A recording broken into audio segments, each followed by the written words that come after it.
Welcome to முப்படை training academy. So guys எல்லாருமே வெளியே தமிழில் பார்த்துட்டு தான் வந்திருப்பீங்க. நடந்து முடிந்த டிஎன்யூஎஸ்ஆர்பி எஸ்ஐபிசி 2022 இனி வரும் காவலர்களுக்கு உணர்த்துவது என்ன? காவலர்கள் தேர்வுகளை ஆல்ரெடி பார்ட்டிசிபேட் பண்ணிட்டு எஸ்ஐ ஆகணும், பிசி ஆகணும், வாய் ஜம்பம் நல்லபடியா சொல்லலாம். என்ன பிரயோஜனம்? எஸ்ஐ ஆவற, பிசி ஆவற, அடுத்த எக்ஸாம் பார்த்துக்கிறேன் சார். அடுத்த எக்ஸாம் எத்தனை அடுத்த எக்ஸாம் கடந்து போவ?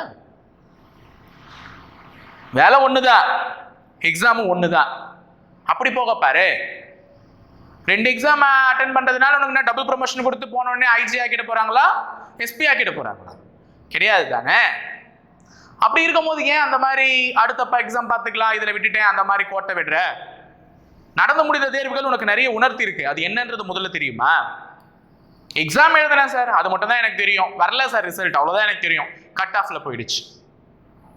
இவ்வளோத்த பார்க்க தெரிஞ்ச உனக்கு அதுல ஒரு சில விஷயங்கள் நமக்கு தெல்ல தெளிவா போர்டு உணர்த்தி இருக்கு. ஸோ எனக்கு படிச்சவன் வேணாம், திறமையானவன் வேணும். ஏன்னா எனக்கு பொறுத்தவரையும் வேலைக்கு வரவன் ரொம்ப திறமைசாலியா இருக்கணும். நாளை பின்ன ஒரு விஷயத்தை கேட்டு கேட்டு தெரிஞ்சுக்கிறவன் வேணாம், தெரிஞ்சுக்கிட்டவன் தான் எனக்கு வேணும் அப்படின்னு நமக்கு உணர்த்தி இருக்கு. ஸோ இதுதான் exam is a race. Candidates are here. போட்டியாளர்கள் இங்கே இருக்கிறீர்கள். இந்த வழியில் ஓடினால் வேலை கிடைக்கும். சக்சஸ் நோக்கி ஓடுறீங்க, வெற்றி. நடுவில் நிறைய விஷயங்களை கடந்து போறீங்க. மரங்கள் இருக்கு, பாறைகள் இருக்கு.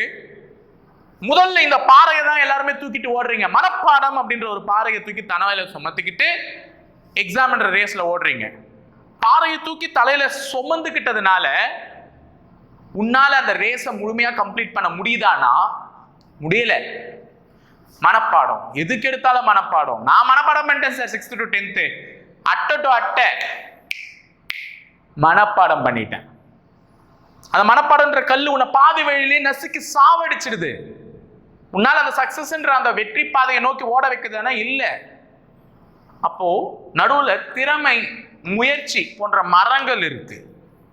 கேட்கக்கூடிய கேள்விகளுக்கு மனப்பாடம் பண்ணவனால பதிலளிக்க முடியல. இதுதான் இந்த வருஷம் உனக்கு தேர்வு உணர்த்துச்சு. அது ஒத்துக்கலனாலும் அதுதான் நெசம். மனப்பாடம் பண்ணு போன கேள்விகளை கூற்று விளக்கம் வெடிச்சான், இன்னும் 2 கூற்றுகள் கேட்சான். படிச்ச என்னடா இது ஒரு மாதிரியாவே இருக்கே. தெரிந்து படிச்சியா, தெளிந்து படிச்சியா? அதுதானே கேள்வி. படிச்சது தெளிவா படிச்சிருந்தனா அந்த கூற்றுகளை அலசி ஆராய்ஞ்சு இது விடையா வருவதற்கான வாய்ப்பு இல்லை, இதுதான் விடையா வருவதற்கான வாய்ப்பு இருக்குன்றதை தெளிஞ்சு முடிவெடுத்திருப்பேன். மனப்பாடம் பண்ணதுனால இது ஏன், எப்படி இந்த கொஸ்டின் ஏன் அப்படின்றத யோசிச்சே நேரம் கடத்தினேன். நிறைய பேர் பிசி எக்ஸாமுக்கு நேரம் பத்தலைன்னீங்க. அது என்னால் ஒத்துக்கவே முடியாது. அதிகபட்ச நேரம் உனக்கு கொடுத்தது ஒரே சிங்கிள் புக்லெட்ல கொஸ்டின் பேப்பர் கொடுத்து ஆன்சர் பண்ணுங்கன்னு சொல்லி பொறுமையா உன்னை அட்டன் பண்ண வச்சோம். நேரம் பத்தல அப்படின்னு சொன்னீங்க. அது வன்மையாக கண்டிக்கப்படக்கூடிய ஒரு விஷயம். ஓகேவா? சோ இந்த ஒரு விஷயம் இருக்கு. இதுதான் உனக்கு சக்சஸ் நோக்கி எடுத்துட்டு போற இந்த இடத்துல கண்டிப்பா மனப்பாடம் என்பது கூடாது. அந்த கல்லை நோக்கி நீ சுமந்துக்கிட்டும் போக கூடாது. சோ முயற்சி, திறமை, இந்த 2 விஷயம் இருக்கிற இந்த ஒரு காலகட்டத்துல திறமையும் முயற்சியும் வளர்த்துக்கிட்டு போறவன் தான் அந்த சக்சஸ் நோக்கி போய் அடைவான். சோ சக்சஸ்க்கு போனோம்னா கண்டிப்பா திறமையும் இருக்கணும், முயற்சியும் இருந்தே ஆகணும். சோ இதுதான் நான் சொல்ல வேண்டிய கடைசி விஷயம். உனக்கு மனப்பாடம் என்பது கூடாது. தெளிந்து படி, தெரிந்து எழுது. தெளிவா படிச்சுக்கோ. என்ன படிக்கிறியோ கொஞ்சம் படிச்சாலும் தெளிவா படிமா. மனப்பாடம் பண்ணிடாது. இதுக்கு மேல அது கூடவே கூடாதுன்றதுதான் இனி வரும் காவலர்களாகிய உங்களுக்கு சொல்ல விரும்புவது. ஏன்னா அடுத்த ஒரு எக்ஸாம் நீ மனப்பாடம் பண்றதுனால ஒன்னாக போறது இல்லை. தெளிவா படி. கொஸ்டின் பேப்பர் ஈஸியா வச்சாங்க, ஆனா மனப்பாடம் பண்ணவன் அதுல சஃபர் ஆனா. தெளிவா படிச்சவன் சாமத்தியமா தப்பிச்சுட்டு வெளியே வந்தான். சோ தெளிந்து படி, தெரிந்து எழுது. பதில தெரிஞ்சுக்கிட்டு எழுது. இதுதான் பதிலா வரும்னா எழுது. ஓகேவா? கட் ஆஃப் கூடும், முகமோ வாடும். ஆமா, வரக்கூடிய காம்படிஷன்ல எல்லாரும் நல்லா படிக்க ஆரம்பிச்சிட்டாங்க. சோ தெளிவா படிச்சவன் நல்லபடியா மார்க் எடுத்துட்டு கட் ஆஃப் கூட்டி விட்டுட்டு போயிடுவான். கட் ஆஃப் கூடும், முகமோ வாடும். சோர்ந்து போகாதே, நிமிர்ந்து நில் காவலனாய்.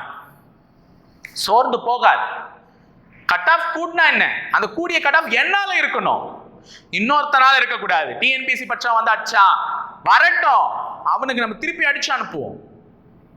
அவன் வரல, அவன்ப்பா. நான் அன்னைக்கு நிறைய பேர் சொன்னாங்க, சார் எப்படி சார் நீங்க சொல்லலாம்? நான் என்ன சொன்னேன் அன்னைக்கு? ஒரு வார்த்தையை நல்லா கவனி. காது கொடுத்து கேட்காதவன் என்னைக்குமே செவிடனா இருப்பதே நல்லது. காது கொடுத்து கேள். நான் என்ன சொன்னேன்? டிஎன்பிசி எழுதுவேனான்லாம் நான் சொல்லி. எப்படி சொன்னன்ற அந்த வார்த்தையை கவனி. உனக்கு ஒரு வேலை வேணும், போலீஸா கூட நான் போவேன், நான் அந்த முயற்சிப்பேன் அப்படின்னா வந்து எழுது. ரிட்டர்ன் மட்டும் எழுதிட்டு நான் ஓடிடுவேன்னா வராதன்னு தான். ஏன்னா நீ எழுதிட்டு போறதுக்கு இன்னொருத்தனுக்கு அந்த வாய்ப்பு கிடைக்கும்ல, அப்பதான் நான் வர வேணாம்னு சொன்னேனே தவிர உனக்கான வேலையை நான் என்னைக்குமே தட்டி பறிக்கணும்னு நினைச்சது இல்லை. மட சாம்பிராணிகளே, அன்னைக்கு அதை பதில போட்டவங்களுக்கு சொல்றேன்.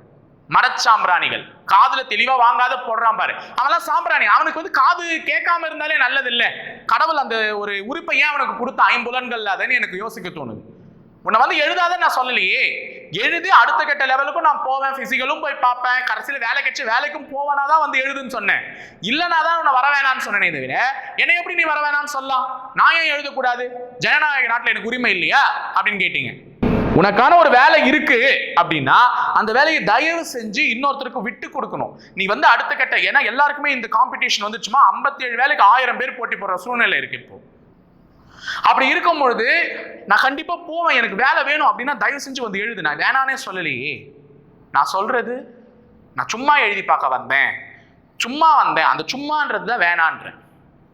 ஓகேவா? ஸோ இது ஒரு முக்கியமான ஒரு விஷயம். கட் ஆஃப் கூட செய்யும். அந்த கட் ஆஃப் கூடுறது இனிமே என்னால இருக்கணும், வேற யாருனாலையும் இருக்கக்கூடாது அப்படின்றத முயற்சி வச்சுக்கிட்டு படிக்க ஆரம்பி. படிக்கிறத தெளிவா படி, ரொம்ப தெரிந்து படி, தெரிந்ததை மட்டுமே எழுது. கண்டிப்பா கண்டிப்பா இனி வரக்கூடிய காவலர் தேர்வுகளில் உன்னாலையும் சாதிக்க முடியுன்றதை சொல்லிக்கிட்டு விடைபெறுகிறேன். இணைந்திருங்கள் காவலர்களை, தொடர்ந்து பயணிப்போம்.